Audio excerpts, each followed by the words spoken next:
ka sasagot sa ate ko? Ha? Bastos ka! Ha? Ay, tama na! Bastos ka yan! Papatayin mo ba silang Guy? Gusto mo ba siyang makunan? Wala akong pakialam kahit palaglag yung bata. Di ba naman sinto-sinturin dinadala niyan eh? Mas matutuwa pa ako pag nakunan niyang baliw na at may mangyaring masama sa kanya. Ano dahil? Napasa na sa pangalan ko itong bigasan tsaka yung bahay. Tama! Pera lang ang habol mo sa kanya! Irereklamo kita! Tinatakot mo ba ako? Ha? Hoy, tanda. Umalis ka dito sa mamahay ko, ha? Baka di pa ako mapagpigil sa'yo. Huwag kang mangyam sa aming mag-asawa. Ha? Tumigil ka sa karawa mo. Kung sa akin gusto mo. Ay!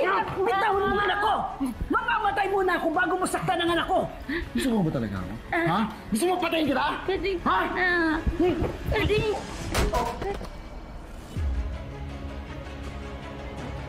Kading! Kading! Anong gawa mo kay Kading? Kading, gising! Kading! Kading, gising! Kading! Kading! Kung hindi ko tinulak si Carding, maaaring ako ang napatay. Naniniwala po ko sa inyo, Nanay Chato. Base po sa kwento nyo, self-defense lang yung nangyari dahil sinasaktan kayo ni Carding at nasa panganib yung buhay nyo. Makukulong ba ako, attorney? Magkakaroon po muna ng preliminary investigation. Tsaka po natin malalaman kung karapat-dapat kayong sampahan ng kaso.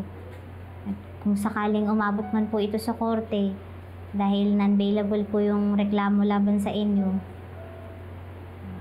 kapag napatunayan po ng prosecution na malakas ang evidence of guilt sa bail hearing, mananatili po kayo sa kustodiya ng pulis.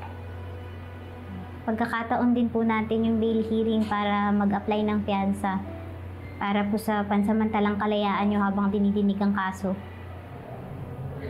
Kung makukulong po ako, papaano silang Guy? Nag-iisa lang siya. Huwag po kayong mag-alala. Dadalawin ko po yung anak nyo, sisiguraduhin ko pong nasa mabuti siyang kalagayan.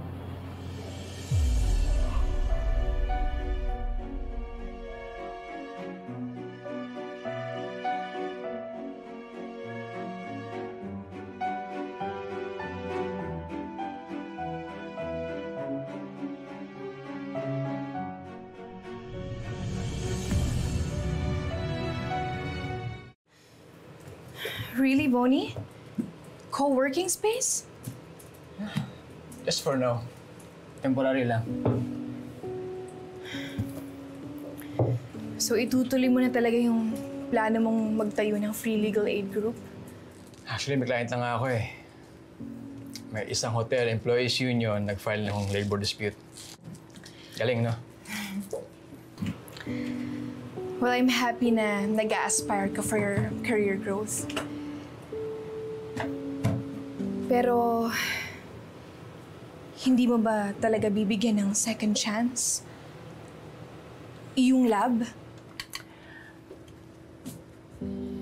Ira, happy na ako dito.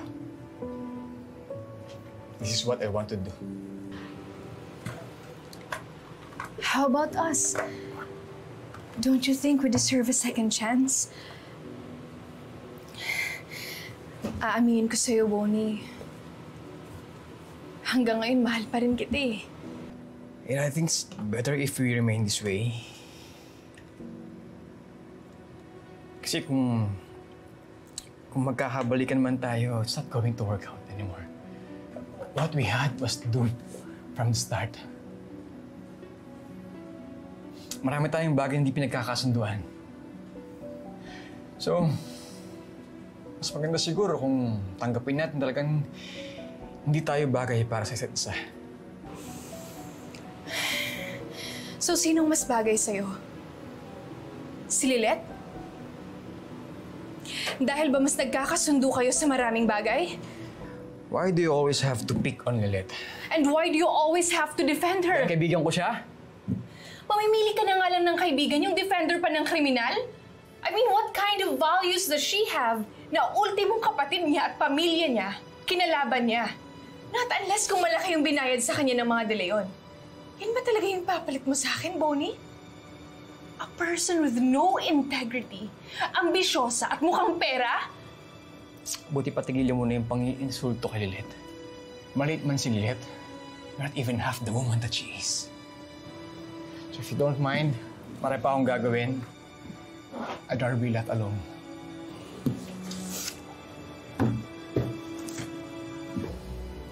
Makakaalis ka na.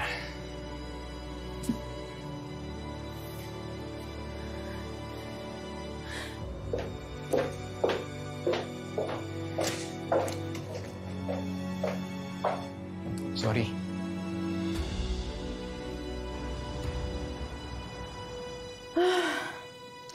Gets ko naman kung ayaw nang makipagbalikan ni Bonnie sa akin. But what pisses me off is, bakit kailangan niya pa akong i-compare kay Lilet? Nakakainis talaga! Hindi naman ako kinapos sa height, pero bakit parang mas mababa pa yung tingin ni Bonnie sa akin? Bakit para sa kanya si Lilet yung magaling? Bakit bilib na bilib siya sa kanya? Ano ba? Then prove him wrong. Pakita mo sa kanya na mas magaling ka kay Lilet. Let him realize how much you're worth. Nakakulong na ang 60 anyos sa si Charito Mercado, ang binansagang The Killer Nanay, ang pumatay sa kanyang manugang na si Ricardo Veloso. Pero hanggang ngayon, itinatanggi pa rin ng suspect ang bintang sa kanya. My client is innocent. Pinagtanggol lamang ni Nanay Chato ang sarili niya dahil mas naunang pinagbantaan ni Carding Veloso ang buhay niya. You're absolutely right, Mo. Hindi ko hahayaan na maliitin lang ni Bonnie yung worth ko. And I will prove to him na walang binatbat yung Lilet na yan sa akin.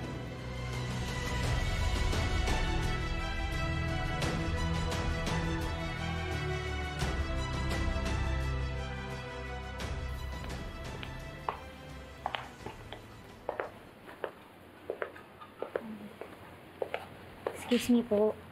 Yun? Saan ko po ba pwedeng makita si Langgay? Tanggay? Si Lovely po, yung asawa po nung namatay. Si Lovely. Baka nandun ho sa likod. Kasama po ang pamilya niya. Sige po, salamat po ah. Ang kapal naman talaga ng mukha mong pumunta dito. Di ba abogado ka ng suspect sa pagkamatay ni Carding Veloso? So what makes you think na welcome kayo dito? Ni hindi nyo man lang ginalang yung pagluluksa ng pamilya ng biktima. Attorney Era, anong ginagawa mo dito? Well, if you must know, I offered my services sa kapatid ng biktima.